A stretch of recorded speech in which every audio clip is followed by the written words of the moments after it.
Pemirsa, agar masyarakat aman saat merayakan Lebaran, Polda Sumut berencana siagakan 12.000 lebih personil dalam rangka kesiapan pengamanan arus mudik Lebaran 2025.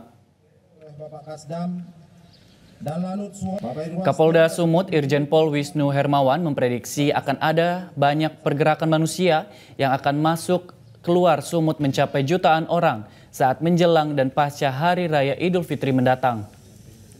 Hal itu disampaikan saat usai rapat koordinasi lintas sektoral kesiapan pengamanan Idul Fitri di Aula Tribata Polda Sumut pada Kamis kemarin.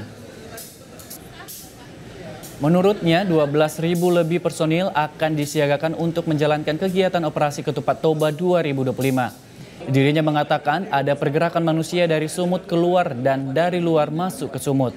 Diperkirakan keluar dari Sumut itu sebanyak 8 juta orang, kemudian yang masuk ke Sumatera Utara ada 6 juta orang selama libur maupun jelang arus mudik Lebaran Idul Fitri 2025. Laksanakan ibadah puasa dengan aman, menyiapkan personel sebanyak 12.000 sekian untuk bisa mengamankan jalannya kegiatan pengamanan operasi Ketupat Toba 2025. Kita punya rencana dan kita punya prediksi terkait dengan kegiatan operasi ini.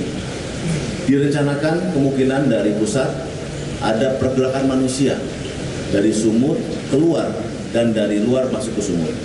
Kurang lebih dari Sumut, kurang lebih kira-kira ada 8 juta orang yang akan keluar dari Sumut dan yang akan masuk ke wilayah Sumut kurang lebih ada 6 juta. Jelajahi cara baru mendapatkan informasi. Download Metro TV Extend sekarang.